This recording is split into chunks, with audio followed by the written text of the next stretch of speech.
So we have concluded our press briefing now. Say, I have a question. So what do you think about the alcohol tax? That one. Yeah. That minister is stupid. It is very repulsive. It is very repulsive. It is inconclusive. It is upon itself. You know, that's very stupid. They should have stayed in the diaspora, not come here and ruin our economy. Said UK, they're better off. It's a currency. It's weak. He's a weak man, that one. And now I'm a taxi. So what the salt tax? Alcohol tax. What's that? Alcohol tax. What's up tax? What's up shit? So I said it on record. That man is a stupid idiot. That minister of money.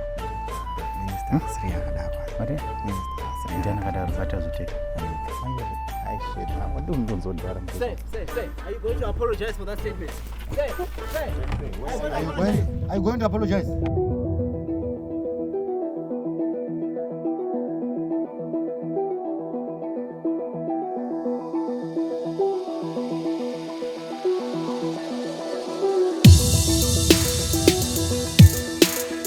My people, comrades and friends, welcome to another episode of The Week with me, Comrade Fatso. And what a week it's been.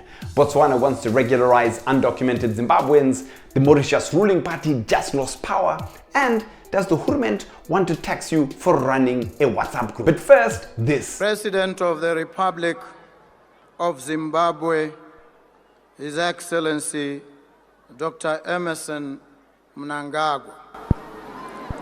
President of the Republic of Zambia, His Excellency Mr. Hakainde Hichilema.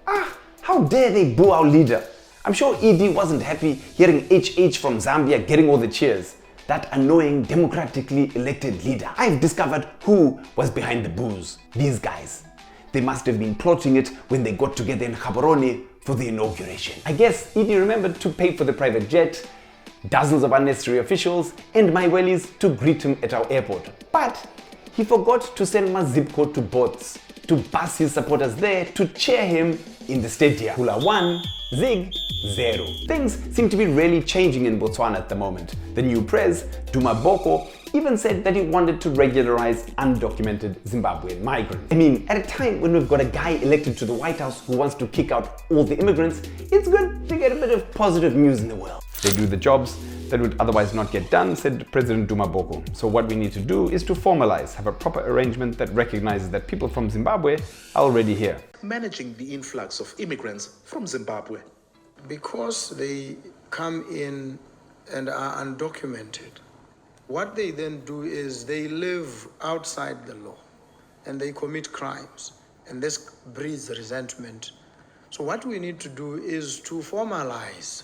We can give, and we should give, temporary work and residence permits so that they are able to do these jobs and everything becomes orderly.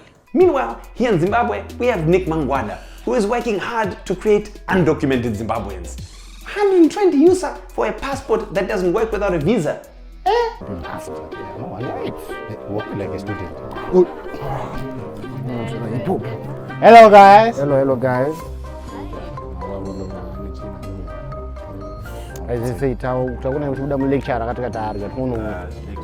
Yeah, lecturer accounting, exactly. Group. Yeah. Assignments. You can do it. You admin. Guys, tomorrow out what is a favor in one. Moving out, count down here 3, 2, 1. 3, 2, 1. Yeah, Masungwa.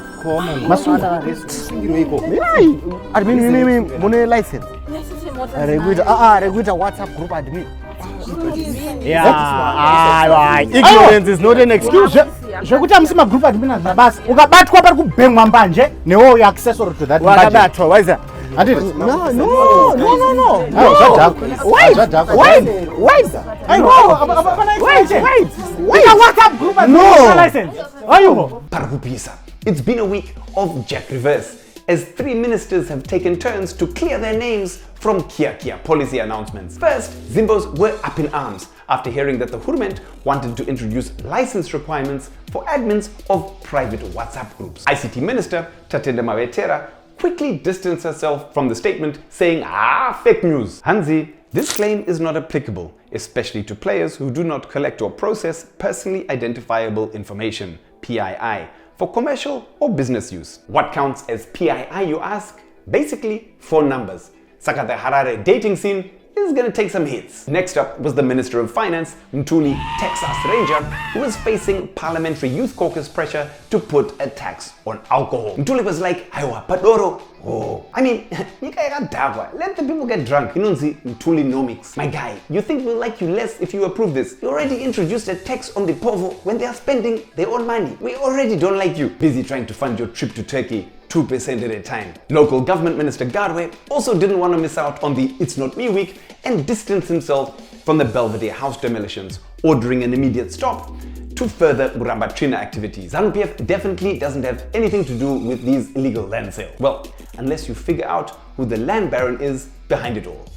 I mean, he looks like a stand-up Zanu-pf card-carrying member to me. It seems the government is just letting things happen, waiting for people's reactions, and then stepping in to say, no, it's not us, we are not the ones. Zanu-pf has been outdoing itself in the SADC region. Southern Africa Human Rights Lawyers High Commissioner, Talent Rusere, has accused ED and Zanu-pf of causing chaos in Mozambique, junta style. We have launched an investigation to find out what exactly conspired in Mozambique, which is something that also led us to understand that there's been interference by the Zimbabwean president and the ruling party, which has been sending people to vote from the Zimbabwean side during the Mozambican elections, said Rusere. It is not the first time that the Zimbabwean president and ruling party is trying to interfere with the neighboring elections, and that is not a secret.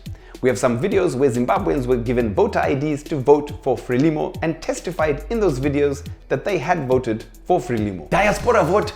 Hey! The government has finally allowed the diaspora vote, although not in the way we or our SADC neighbors intended. My team Zanu-pf stay winning, even in elections in other countries. Takaitwa Varakashi be rakashing internationally. Meanwhile, post-election protests continue in Mozambique, and the state clampdown has led to over 50 deaths. Now, with the Mauritius ruling party, the Le Pep Alliance, losing their elections by a landslide, ED must be in bata wa bata mode. The UN Climate Summit, COP29, is happening at a crucial time for our planet, when global temperatures are rising and we need to end the age of fossil fuels. What does our prez do? He flies to the summit with a bloated delegation of 238 people. My guy! WTF! Rumor has it that 38 of them were just there to help iron the suit. But on the real, the world is heating up because of our addiction to fossil fuels.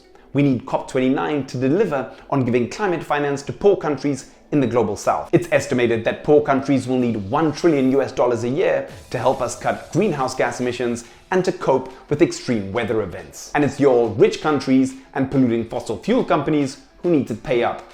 Saka prez. Stay focused on the message, ka. Julius Malema's economic freedom fighters has been rocked by high-profile defections to the Mkhonto weSizwe party. First, it was his EFF BFF Floyd Shivambu, and now it's advocate Dali Mpofu. I guess it shows in life that it's really hard to find a true ride or die. Some people are just there to ride until someone else arrives offering more money to be ridden. It must be painful losing to an ex-convict, especially when you're a bit more qualified. Kamala Harris and Julius Malema need to form a WhatsApp support group that can then be charged a license fee by our Minister of Marketing Degrees. And finally, in the USA, President-elect Trump is showing that he's on the side of the working class and committed to fighting the elites by giving a top job in his administration to billionaire Elon Musk.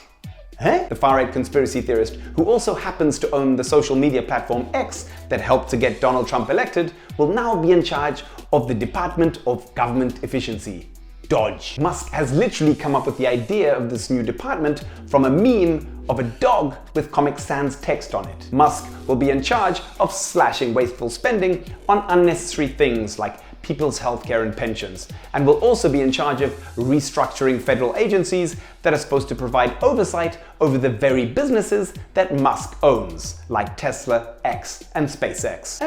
Conflict of interest much, Elon? Thanks for joining us on The Week. Follow Magama TV on social media. I've been Comrade Fatso, you have been the people, this has been The Week. Thank you, boo, and futsak.